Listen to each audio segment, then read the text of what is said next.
Okay, welcome to the second Artisans and Scholars of Lochac discussion, where I explore the range and depth of expertise held by the populace of our kingdom so that others might know where to go for inspiration or advice in learning a new skill.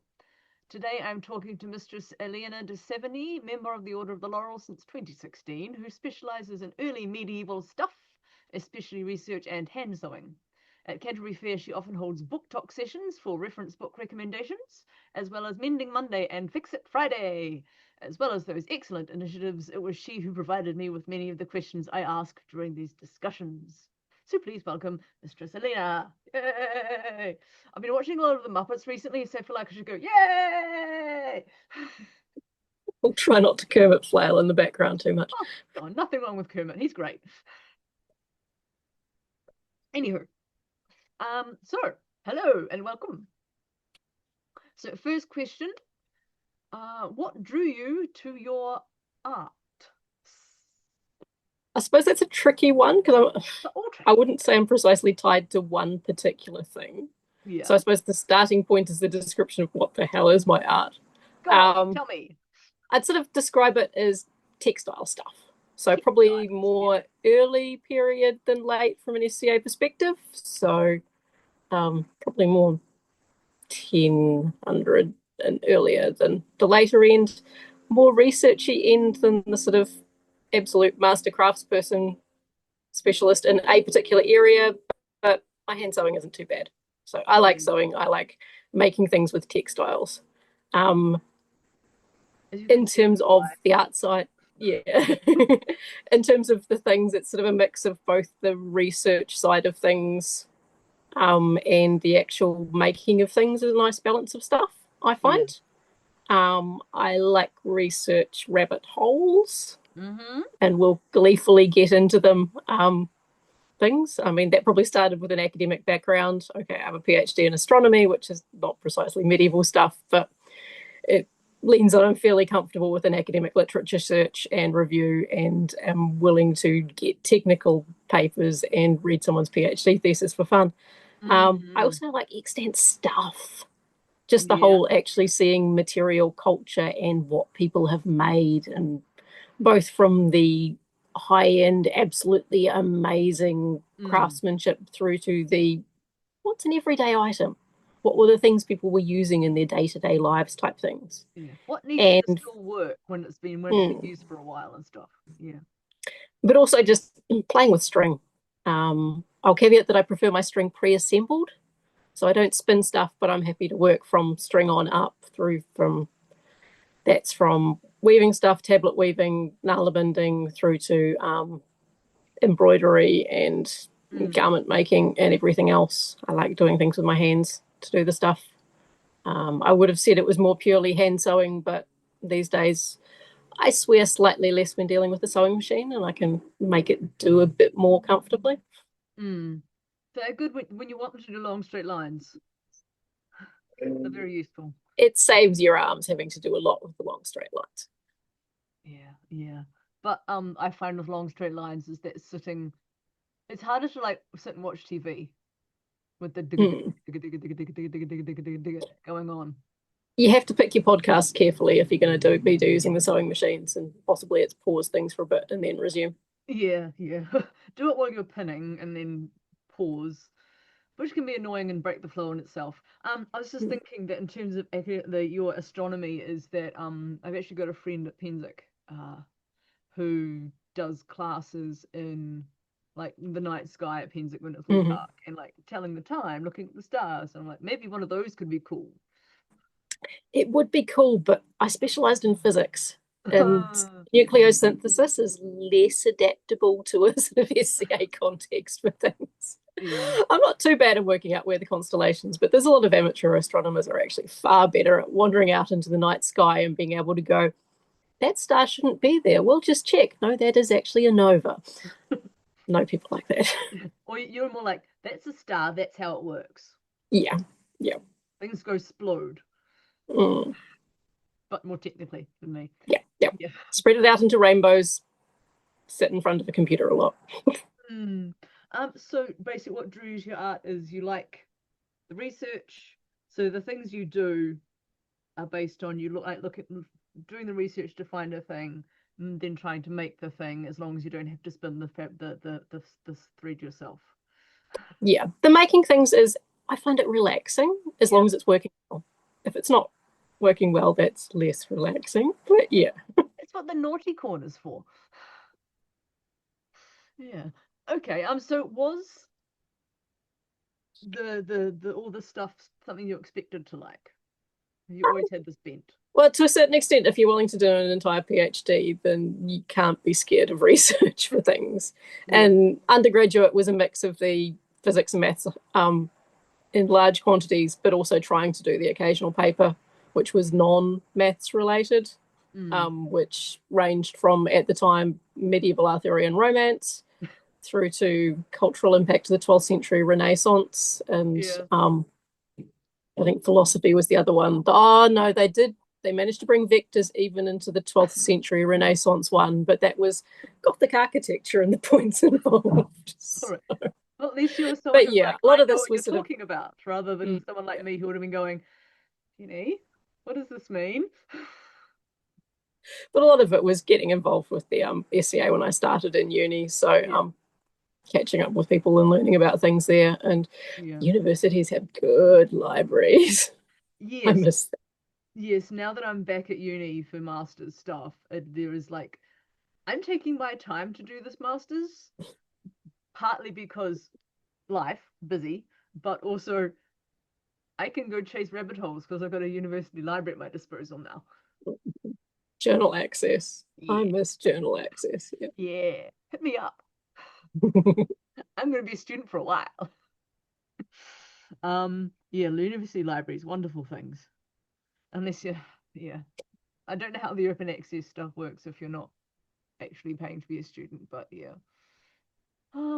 Okay, so did you have propensities towards this stuff when you were pre-university age, or was this basically I did the standard sewing home economics stuff Yeah. at intermediate and high school, so I at least knew how to handle a sewing machine, and there were early knitting attempts which didn't get particularly far, but there's still a really mutant sock puppet somewhere at home.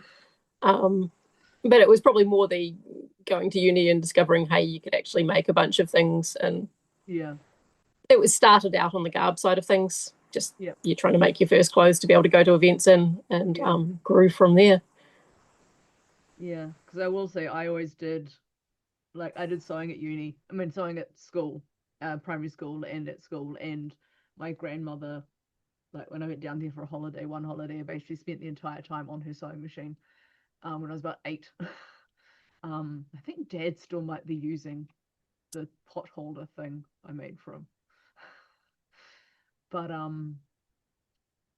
yeah, I always like the machines. It's the hand sewing that made me want to do more of it when I got into the SCA. Yeah. Yeah, it was because I didn't have access to a sewing machine while in the halls of residence and stuff. Yeah. It wasn't till it would have been years later that I actually bought a sewing machine and was using it for stuff. So mind you, it was also the fact that if you're doing astronomy, doing observational astronomy, you spend a lot of time waiting for clouds to clear late at night on the off chance that it might clear, and then you can look at the stars appropriately. Yeah. Which meant that I got a lot of sewing done in the meantime in between. Yeah. No, I wasn't a hand sewer. I remember. No, anyway, that's not tangent. This is not Catherine discussion. This is Aliena discussion. Okay. It's also the problem that I swear very loudly when encountering problems with sewing machines, and it's safer if I'm not around them too much. It's less of an issue now, but it's still, Yeah. Unless they don't speak sewing machine. Yeah, but we have handy people in Shire who can help fix things if we need to, which is nice. Okay, so what keeps you interested? To a certain extent, you can do a lot with string and thread in all sorts of different shapes, sizes, colors, combos, whether you're doing the start from scratch, weave things through to the right, I wish to sew things. there's also a whole bunch of different things in terms of the I want to try new skill X or get really finicky or detailed. Oh, has our internet gone pause? Yeah, I just need a project where I'm following else's instructions. A bunch of projects on the go, Yeah. and they tend to be quite different style projects. So I'll try and have something which is insanely detailed embroidery. Yeah. But I might also have something which is there's always a pair of nylon binded socks in progress. I just need to pick them up and work on it for a while. Versus this is the enthusiasm project at the moment. I've got the brain for that. It's being focused on. And yeah, the other one I find that helps to remind me of things is actually keeping records of which projects are finished. Yeah. Because I tend to do a sort of annual record of an annual summary of just which projects I have done. Yeah. Because quite often I'll have years where it's it doesn't feel as though I've done much. No, actually look at the list you assembled as you went. No, actually, there was this and this and this and this, and it does stack up. And sorry, head was go away. There was something done. What I've just been reading about this morning, because doing uni learnings was about goal setting and motivation and things like that. And yes, the benefits of building your self-efficacy by setting goals and achieving them. And then if you're reminding yourself that you have set a challenging goal and reached it, that makes you more likely to go, what else can I do? Yeah, rather than beating oneself up. So yes, that's endorsed by science. Yeah. Cool. Okay, so avoiding boredom and burnout with your art, would that be something similar that that's the variety thing, is the knowing when certain projects that's the end thing. My brain's happy with that. I've got the energy and it levels. I've got something that'll challenge me versus I just want to do 10 minutes nala binding. I don't need to think about it too much, but it'll make me at least feel as though I've achieved something, and it gets my brain a bit happier over having made something or progressed something. So making and progressing something, yeah. I mean, I've got a pile of things by the sofa that I can sit and watch while watching TV. But yes, having a project or making a thing you need is also a good. Yeah. Well, some of it is just having something that you feel you can make little bits of progress. Yeah. But doesn't have a gibbering, looming, inducing deadline with it. Yes. Because sometimes deadlines are good. Sometimes they give you a clear objective and point for things. But if they're nagging and getting angsty on you, then no, it's not worth it. But if you're doing it to build mastery of a thing, then having a little skill, or even just I'm watching TV with other people, but my hands need to be busy. Here I go. Yeah. Yeah. Okay. Did anything surprise you? And if so, what about these things in string?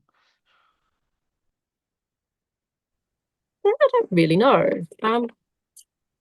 Just how much fun it is actually making things. It's a distinct relaxation sort of. It relates back to that whole flow state, almost meditative thing. If you can get into that sort of thing, it's really, really nice. The caveat being some of the ergonomics side of things can get a bit entertaining, and you need to watch it, break yourself while doing things. I know you've struggled with is it like repeat what do they call it these days? RSI type stuff, or yeah, which is that does make it harder to get into said budget, into said flow state if you're hurting. yeah. So surprising is how good it feels and how much you can hurt yourself. Yeah. But there's pros and cons with things. I don't know. I'm not certain I would have thought that weaving would be as much fun as it is. It just there's a bunch of things which are, but some of the things is what is surprising. following other people's instructions really helps if they've done it before. I like to think it wouldn't be surprising. The number of times you have a go at something and go, that was hideous, I don't want to try that again. And then a couple of years later, have another go and go, oh, this is why they do this, this, and this. And there's this little thing you can do, which actually makes life a hell of a lot easier. And if I'd read the instructions earlier, it might have been a bit easier. Maybe sometimes instruction needs to come with a, don't do this because. Yeah. Yeah. So what's the most useful skill you've learned? Difficult to say. From the research side of things, it's possibly more the academic background and the ability to ferret out subsequent references, to be able to track something down through the sort of rabbit warren of the, here's reference X, okay, it said something about this thing, I need to check the bibliography, cross-check it against things, here's the other thing, delve into that, okay, right, it's referencing this one, and rabbit holes away and you've lost the evening, but that's okay. Triangulation with search engines. Yep. Remember to write down your references if you're going to reuse them. Refinding them is really write down references. I've discovered this is something that's new because I last did university study in 2016, and even that wasn't really references. So early 2000s, how things have changed as you get like reference keeping software nowadays. Wonderful. You don't have to type out the references, you just go create according to this style. The whole thing's like Zotero and abilities to manage references and keep track of things. It's glorious having electronic references and archives of things, but only if you can find them, because sometimes you end up looking in a corner of the folder structure of something and going, oh yes, I've got this thesis and this thesis, oh that's right, I downloaded that, I should get around to reading that in more detail, etc. I do have it. I mean, I'm doing it mainly for work purposes, so I haven't sort of got a Zotero collection, sub collection for SCA stuff yet, but I suspect at some point it may develop. I had one. I haven't updated it in a while because I haven't found a sort of, I mainly work on, because I use an iPad for a lot of things, and we sort of have one main computer in the house, and Janov tends to be the one on it, so it saves arguments, but it does mean that some things work better on a laptop main computer rather than something on an iPad for things. But absolutely. There's ways of doing things. That's why I'm glad with my one. It's a flip laptop, so I can use it like a tablet, but I can also type on it. And then plug it into a bigger screen if I have one such available. Okay, so yes, write down your references. I mean, skills-wise, otherwise it's practice for the craft stuff. You're going to be shit at things the first time you do it, but the more you do it, the better you get at it. Also basics of learning. Absolutely. And that's fine if you're shit at it, because it's part of the learning process. I think if you're amazing at something first go, you don't get the satisfaction of, I mastered it. You just get to go, well, that was fun. Next thing. Okay. So the most useful skill, writing down references. What about the hardest or most challenging? Ergonomics, and for me at the moment, it's the having developed RSI tennis elbow about, this would have been 2022, I think. So previously there hadn't been, I could just keep sewing for hours, no worries, or whatever. And what I've got now is, I refer to it as my arm budget, which is and the problem is it won't tell me it's sore at the time. It'll tell me I've used it too much afterwards, which is the dangerous bit. So a lot more of my projects now from a crafting perspective need to be a short, do it in small sections. And sometimes it's my limit is 2 threads worth of hand sewing for something for the evening. And sometimes you just want to do that third one. You're only this far from the edge or something, but no, it actually needs to be stopped and things. program. Not And the other annoying one is it's because the RSI has similar mechanisms. It's the using the iPad or the phone also exacerbates the RSI. So the research side of things actually gets curtailed a bit because you need to watch I've been on this for an hour and now the arm's doing the same complaining because I've got 20 something tabs open on that thing which I was trying to track down. 5 of them are useful, 6 of them are so-so, and there's a couple other things I've been looked at for the fact that, yes, I can exceed the maximum number of tabs that a list is being open because they only do 2 digits. But yeah, so both of those it's a challenge to get past that, and do need to remind myself that 10 minutes on something is fine. A bunch of 10 minutes over the course of a year will build up to a lot of progress on something. The cumulative benefits. Cumulative. But yes, it's useful to use things like TV episodes or podcast episode duration things, or literally a timer just to go, yes, I can do this, but it's just for this set amount of time. For things, which means I can't sort of lose things in a flow state, which I do rather miss. Okay, what's my next thing? Okay, so how has your fiber and more research helped with any other art form, with the Escadian or mundane? No, there's things you carry back and forth. I mean, it's a medieval technique, nala binding. You can make tall, silly animals, which in no way, shape, or form are particularly medieval. But I think this is a replica nudie branch, which is a sea slug. But you can play with stuff. So I mainly practice the hand sewing and getting used to a sewing machine for historical clothing, but I've got a pair of work pants now, which I made myself, hurrah, and they work fine, and I need to make myself another pair or two. So a bunch of the straight sewing hand skill things have carried over, but other things I do mundanely, some of the thinking about things carries back in the other way. So I have worked on stuff involving survey methodology and sampling biases, and that's a really useful thing to think about in terms of what we have extant examples of. What were the reasons for things being retained? It's not necessarily an unbiased random sample. It'll skew towards particular reasoning or particular things, or thinking about what's typical versus what's extreme high end or whichever. So just that's some of the different ways of looking at things or thinking about things. The whole sort of statistical understanding. Okay, now for some of the things you've given me. You're stuck on a desert island or your artistic retreat of one. Which 5 tools are you taking with you? My first one's going to be a device with an internet connection so I can get some information. iPad for research. Yep. Okay. Yep. A knife. I want a sharp knife with me.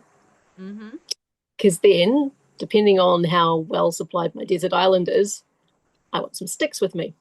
Because I've got a knife and a stick, I can make things like frames for tying things up and frames for warping things up on. So give me a knife, some sticks, some yarn or string. Then I can start making the spring or fabric or whichever. I can whittle myself some nala binding needles.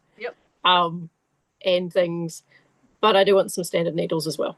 Because that way I can actually sew things as well. So if necessary, I'm going to be making the fabric, but give me that assortment. I can probably start building things. You might want yarn off near you so you can like make other needles perhaps. Which isn't a restricted one, but you know, your family, so it's fine. The likelihood of you guys being stranded together is probably high. I have assumed that there will be some sort of food supplies on the thing that are magically taken care of and other things, and Desert island of magical fairies will cook for you. Okay.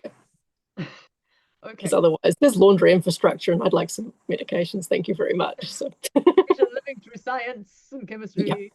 Yes. Okay, so iPad, knife and sticks are separate things, or Knife and sticks are separate because there's different sticks which are suitable for different things. Yes. And we did specify a desert island, which Yep. has A the coconut tree, as you yeah, predicted. yeah. Well, you can do a lot with different coconut fibers and other things, but you do want to be careful about some stuff. Yeah. Also tasty. Fun. So knife, iPad, knife, sticks, yarn and string, and some standard needles. Cool. What's the best non-standard tool you found, apart from whittled sticks on that desert island? Um, did you know that there's something thing called an archery string making jig, which you Archery use for string. making the strings for art for to go doing archery for bows. Yeah. It's really good to do tablet weaving on because you end up with this long metal pole with four spikes on the end on a rotating thing, Yeah. and it's got screws so you can change the length. Mm-hmm.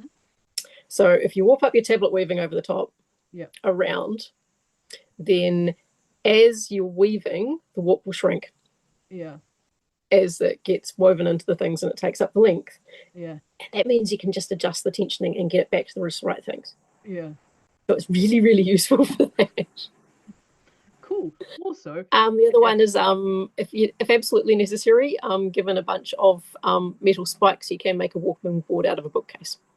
okay, I think I've seen pictures. Yep. And okay, also a bookcase. Okay, bookcase is the other non-standard for a bookcase loom. Yeah, Mhm. cool. Just trying to think if that made me think of anything I've seen. Okay, we've got 10 minutes. We've got 10 minutes to do the next question and then we'll see what we need to do. Okay, do you have any guilty pleasures or dirty hacks? Um, I watch a lot of YouTube. A lot of the time, that may or may not be a catalyst for someone's made a cool thing. I wonder if I can do that. Yeah, Or it'll start me on the track of things. yeah. The other one is less guilty, but just the fact of screen watching while doing sewing or crafting. Mm, From a practical perspective, the ergonomics mean that we've got a big screen on the other side of the lounge, and I'm quite often sitting on the sofa. If you're looking down sewing or something, putting thing on the screen means you look up regularly. yeah. Changes your neck angle. And in my case, it meant that I wasn't getting a headache and sore neck after about 45 minutes. So from a Mm, practical perspective, it's the looking up regularly, yeah, changing your positions, and that from an ergonomics perspective. yeah, And that's less of a guilty pleasure and a dirty hack is a practicality yeah, of the making sure that you're doing the thing. And what gets yeah, viewed varies from more quality documentaries through to popcorn, whatever. yeah, yeah. Whatever you feel like. Yeah, absolutely. So, dirty hack, YouTube a screen at a distance. Yeah, screen at a distance just to change that focal length Mm, because your eyes will get sore if you're just looking at things close up for a while. yeah, Um, that but makes also that head position changes. Yeah. yes. Yeah. If something happens, you're like, wait, what happened? Yeah. The Okay. problem is you develop a backlog of things you've been wanting to watch, but they involve subtitles. That Yeah. Yeah. subtitles do not combine well with stuff. Well, you got the occasional like fight scene or something you have to sort of look up and watch.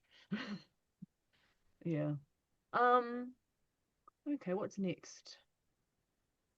What time have we got? 7 minutes. Okay. Um. What advice would you give to a newbie working with string? Make practice papers. Don't be afraid to make mistakes. You're going to make mistakes. The entire point of things. There's a lovely quote from a guy. Um, if you're in the data analysis space, you will have heard of him for art packages and other things. Hadley Wickham, the comment and periodic reminder: the only way to write good code is to write tons of shitty code first. Hmm. Feeling shame about the bad code stops you from getting to good code. Yeah. So practice pieces. Yeah. Just have a go at something. Practice on something where it's not going to matter if you fuck up first time. It's okay. It's you're mucking up. I got to ask about swearing. Um, Yeah. yeah, try not to. But just Fine. have a go at the things and try something small first Yeah. because some things. If the big thing is stopping you from trying it because it's so big, then try the small thing. Yeah. Yeah. Try the small thing. So, I mean, okay, I've got, this is a handkerchief. It's got to go in front of me. There we go. Hello, you. That has practice black work pieces with, I was playing with different weights of thread, different motifs, seeing whether or not I could actually, is this a good idea? Do I like the technique? Rather than trying a final finished piece, it's the have a go with it. Yeah. Do I like this design? Yeah. It's intricate enough. I'm going to be doing it for a couple months. Am I going to go nuts shortly and not bother? It's worth testing on that small scale just to see whether it's actually worth it. Am I comfortable? Do I like this design enough? Does it scale okay? Yeah. When I take the test piece and shove it in the washing machine on a hot wash, does the color stay fast? Yeah. Does it do things? It's nice to know these things before you've made a garment or an item for which it hasn't actually worked and you're not certain. So it's just that whole testing and playing. I mean, I've got a napkin which had a teeny tiny little cross-stitch unicorn on from one of the 16th century model books. Looked fine, looked great. Went through the wash. Now we have a flaming unicorn because it was not dye fast. But it was also it's much better to discover that on a napkin rather than an entire garment. Yeah. Yes. Testing. Yes. I believe my conversation with Mistress Rowan involved the benefits of twirls. Oh yeah. Get the fin right on something else first and then start cutting the good stuff. I've of course also discovered the benefit of if you make a twirl, make it in the same fabric because with the dress you want similar structure and behavior. They fit very differently. Yeah. You want something that'll behave similarly to the things. Yeah. There's no point in making something in tissue paper when you're going to use cardboard later. Yeah. Okay. It's keeping an eye on the time. 4 minutes. Okay. What helps if you're stuck with ideas? Stuck 4 ideas or stuck with too many ideas? Because I find that tends to be a bit more of the thing. Sometimes it's the between projects, nothing new or shiny is jumping out at me. Other times it's the I've got too many ideas and I'm in the midst of decision paralysis. Yeah. Can't think of something. So it really varies. Hence the why I keep a number of projects on the boil in different stages. Yeah. You can just and different things. I need to do something. I'm going to work on that one some more. Yeah. While cogitation and things. Yeah. So sometimes it's just the project X has gotten to the I need to finesse and fix and finish or fix up this issue. I'm not in a good headspace for this. I'll I'll go back to that null and mended socks. That way I get the achievement fix, but it's not so thing. In terms of stuck with too many ideas, I do keep, I use a pick your app of choice, but I use a Trello board with a bunch of lists of I thought that would be really cool. I should check out, have a go with some of those things. And sometimes there might be I was intending to do that a while ago. I've got X, I've got Y. Someone's posted some really nice instructions for Z. Or I'm in the headspace to have a go at that, then give it a go type thing. Yeah. But just recording those things down, because sometimes it's gnawing in your brain, and putting it down electronically or on paper just sorts it out a bit more for things. I have a list, like a notepad app thing that I tend to have a bit of a list of stuff, and occasionally I can go through and go done. Yeah. That's fun. Okay, what medieval item that gives you joy and delight do you wish people would pay more attention to? Hatched and mended stuff. Hatched and mended, yeah. So just the whole, we see a lot of stuff in the museums and everything, which is the absolute highest end. And there's ways to make things last longer, work better. It doesn't need to be perfect. there's a glorious one, which is an extant piece of someone's been clearly working on a chunk of wood for a comb. It was either wood or bone for a comb. Yeah.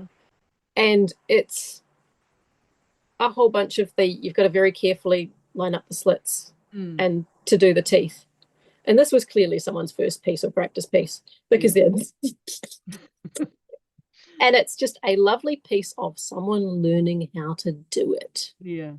And having examples of things that aren't the beautifully carved high-end finished thing. But also there are things which it's yes, it was carefully done in the first place and then carefully patched or carefully remade into this other thing. So it continues living and breathing in different ways and still keeps being used. You're recycling materials, reusing materials, and giving it new life in slightly different forms or extending its life. So you're not just throwing things away, you're having a go and reusing things and repurposing things.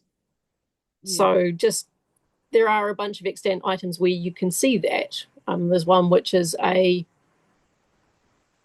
lovely fine knitted silk hose. Someone clearly had the sole wear out and then just went wonk and patched on this ginormous chunk of fabric. Not silk or anything, but it means that they got extra use out of the thing. It wore out, they replaced it, and it can continue use as an item and getting used. But it's just the sheer, no, they just wear it. Okay, so when we were rudely interrupted by me not having a pro account, the video is slightly patched together. Just like a sock, patching these together. Oh, I love that metaphor. That works wonderfully. Oh yeah, I was thinking, the idea of a massive wodge of fabric like that's not silk. It's like people aren't going to look at the bottom of my feet. Let's put something that takes some wear. Bam. But this is it. You can find this entire range of things from these. Someone has very carefully done a repair that will be virtually invisible. I think there's a fairly famous extant garment, the cloth of gold gown of Queen Margareta of Denmark from I think by the 14th or late 14th, early 15th century. It's patched. There is a patch on it, but it's very carefully and well done such that you can't tell. Right through that spectrum, through to someone clearly it's been repaired 1,000,001 times. By the time you get to that millionth repair, it just needs to hold together as opposed to I'm going to do it invisibly and stuff. But there's these really cool things that have been lived and used and repaired. Yeah. And I think that's important, especially this day and age. We're so used to easy access to fabrics and just making new. It's often good to know how hard it can be to get resources. But also doing things like bits of a garment might wear out. Yeah, I can't use this particular bit, but there was plenty of fabric in the skirts. I can reuse it or recut it for garment for child X or whichever, and just the handing down of garments. So refitting things and repurposing them it's a useful thing to do, but it's also really cool. Yeah. I mean, I've had to, for example, just with mundane stuff, I've had to recoat, reline my husband's winter coat several times, and the old linings have become twirls for other things, or pattern pieces for cutting out, or linings for other things that are much smaller, and make up a big chunk of my scrap stash. Yeah, it's good to see that people do that in the past too, and that we can learn from it. Yeah. Not everything we've done in the present day and age is progress. Yeah. Okay. So pay more attention to the mendings. Any common misconceptions about your art form? The best people don't make mistakes. That is complete and utter bollocks. A lot of the time what happens is you get much better at recognizing when you've made a mistake, recovering from the mistake, and having the sheer bloody mindedness to go back and repair the mistake. Yeah. Yeah. Yeah, it's But also to recognize when it isn't working and when it's not worth sinking the effort into doing that particular kludge. No, you're actually better off starting from scratch yeah, and doing things. It's not that mistakes don't happen. They do happen. Everyone still makes mistakes. yeah, It's just you get better at recognizing it, fixing it, and or yeah, persisting with it. yeah. All the And muscle very, memory gets the stronger so muscle that memory gets better, so you get make less of them, yeah. but yeah, it's not going to stop you making mistakes. No, errors happen. People joggle you sometimes, or Mm. you You've slowed that sleeve on inside out the second time. Yeah. yeah, you're not having enough sleep or something happens. Yeah, it happens, and it's good to know that it's not just newbies who experience those issues. So take heart. Yeah. What I was learning how to make like the Chinese dumplings, the jiaozi, and I had made a stash, and I showed a photo of the ones, even the bodgy ones that didn't quite work, to my neighbor who was Chinese, and he said they looked as good as any his auntie made, and like the ones that were mistakes, I was like, what about those ones? He was like, you just don't use them, or you just cook them aside separately. It's fine. So I was like, oh, good. I don't completely suck. Yeah. Um. So people make mistakes. You can make mistakes at any level. That's yeah, a valuable piece of motivational. Should cross stitch that on something. Okay, what would you say is the best idea you're working on and why? That's difficult to say. I'm not certain how you define best idea. I mean, I know that I like to keep a bunch of things Yeah, in progress. exciting. Hmm? Most exciting idea? I'm kind of between things at the moment, though I Uh-huh. think I've got a couple. As of last night, I'd kind of decided, right, there was a particular project. I'm sort of part way into something. Mm. Um, so one of the ones that I have been thinking, it's been a very long, slow project of, yeah, I noted that I tend to do more early period than late. I really like doing black work embroidery, but that's Mm. very definitely a late period thing. So while I've had a black worked smock for at least a decade, Yeah, I have not really had any garb that will go with it. yeah. So finally True last year I anachronism. managed to get around to actually making a kirtle that will go Yeah, with it. And I figure the next project to go with that will be a jacket so that I've actually got an outfit that can actually be worn yeah, for that combo. But as long as I do the jacket in say a couple of years, it's still yeah. exponentially accelerating in progress. Oh, But that one's kind of a background. Yeah, that'd be fun to work on. yeah, Current things on the go is I've got a for years at various things demos like the Harcourt Park Joust, Norsewood Viking Festival. We've set up a warp weighted loom with which has had weaving on it. I think about 2 years ago, I got to the point where what was woven on there, the threads were just snapping too easily. It was a very lightweight wool. So I actually cut it off, but that meant that it didn't have something in progress as a demo.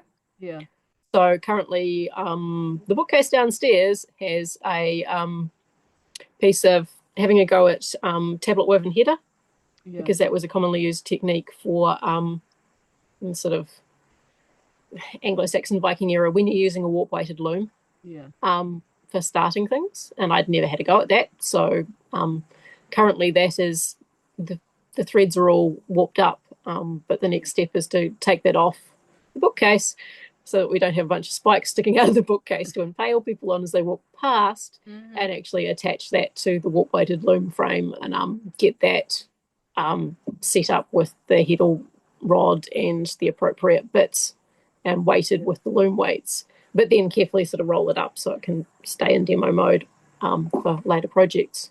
I was thinking, is it like the walkway to look like the tablet woven stuff? Kind of like I borrowed a friend's embroidery frame, massive thing that I was working on banners, and they had attached to the dowels there was like a strip of fabric that you then tack your So what fabric it's to the body doing with. is Is you're it sort of taking similar the sort of thing, tablet, or your as you put you've got your tablet weaving cards on a string at the top, yeah, and then as you put in the warp, what will be the warp threads for what you're weaving, the big one, they're the weft threads on the tablet weaving. Okay. So warp, the easiest thing, the advantage for warp weighted loom is weights hang on the warp. So it's warp weighted. So you can remember those are the ones going down, and then the weft goes back and forth. Yeah. So in this case, you start with the tablet weaving. As a warp strings at the top, and then you're putting in what will be the main weaving main weaving warp threads are the weft threads on the tablet weaving, but extending much further down onto a frame. If I, it's not quite worth. Google it, people. Yeah. Interesting. That would be. That's the other set of books. Well, that was the other set of possible books I could have used as a background for the thing. But tablet weaving. So tablet weaving is the header, you said. Yeah. Yeah, that's worth looking up stuff, because yes, once I'm getting further into my flax project, I'll have to get the loom stuff happening at some point. I'm not certain how much that tends to be more of a wool technique as opposed to a linen technique. Probably, but I'll get to know more about weaving full stop when I start doing that. Yeah. But still, other than that, there's a bunch of repairs that are lurking around. Currently, all of our null-binded socks are currently hitting fairly pointed about the same time. So I'm currently working on patching a bunch of those. And in between, I've got a blackwork sampler, which is just slowly trundling, where I've got a particular second Carolingian model book, which is a very, very, very nice publication by Kim Salazar on various extant blackwork embroidery patterns. And I've just started at pattern number 1, and I'm going down through things. And I think I'm on to pattern number 2. It's been a bit slow, but it's also a bit detailed. So you need good lighting for it. Yes. But I'm not certain whether any of those is particularly the best idea I'm currently working on. I'm easily distracted and persist on a bunch of things. I mean, last year alternated between Bronze Age and early Iron Age through to, in the background was Regency, which is out of SCA period, but quite a contrast. Yeah, still fun though, interesting. And there'll be some things that would transfer across. Yeah. Interesting. All right. So, as you said, it's kind of melds into it. What excites you now? What art? Yes, I suppose, the main ones at the moment are the loom. Yeah, the work, the loom, and the setting up the weaving for that. It probably won't actually progress the weaving too much. Until you went into a slight rabbit hole of just which weaves to use, but that was more I could look at some twirls. Actually, that's probably a bit more heddles than I want to deal with. So and how I'd warped things up was not going to lend itself easily to that. So I think I'll just tabby woven. Not too wide a piece, but I should try and get that off the bookcase by the end of this weekend. For things other than that, it's not actually SCA period at all, but having done a Regency Spencer short jacket last year, I've got a wool coat pattern which I've actually gone, if I got that one to work, I can probably get this to work. And some of that's more a bunch of the tailoring techniques I've been looking at in terms of the Matthew Nagy Modern Maker fitting and patterning stuff, and or tailoring techniques, just to, as opposed to sort of more standard sewing for getting things to fit and sit really nicely type thing. You want to look fancy if you're putting time into it. Yeah. Well, cool. Okay, so I think that's the end of my questions. Populous didn't give me any, but I think as a general takeaway, it sounds like make mistakes, practice, do little bits all the time. And libraries are cool. All right. That's just it. There's a lot of stuff on the internet. Some of it's reliable, some of it isn't. But it's fascinating things to track down for stuff. That's part of practicing that critical thinking, though, isn't it? Is how to triangulate and check your sources and then go, maybe not. Yes, but a single incident of item X, just how widespread was it? Is this a one-off versus no, actually, you do get quite a few clustered around this place and this place and this place, versus this looks slightly weird. was it chucked in a midden heap for a reason because it was broken or something? Yeah. Yeah. But but also it was broken because of why. Yeah. All sorts of mini rabbit holes that are of interest. But it's all excellent. But because people make mistakes and sometimes because people are And you people. learn through your mistakes, hopefully. Yeah, learn from Hopefully your mistakes do and it then again. chuck it in a bog. And then hide the evidence. Yeah. I think that's a good motto for life. Sometimes you don't want to completely hide. Be open over the fact that you fucked up on things. It's Yeah. okay. The world doesn't end. It's more useful to know the mistakes earlier rather than later. And to a certain extent, I'd like it if other people can learn from my mistakes and avoid Yeah. the pain of what I was going through. If that's going to help someone, that's great. Yes. Yeah, yes. Helping avoid mistakes for general progress is nice. But also I think from general world history and stuff, you can also see that sometimes people have to make those mistakes again in order to learn from them properly. We have to sigh. Marvelous. Well, I will say thank you very much for your time, Mistress Aliena. I hope people continue to go forth and repair stuff and make mistakes. Thank you. And good night. Mhm. Where's the button?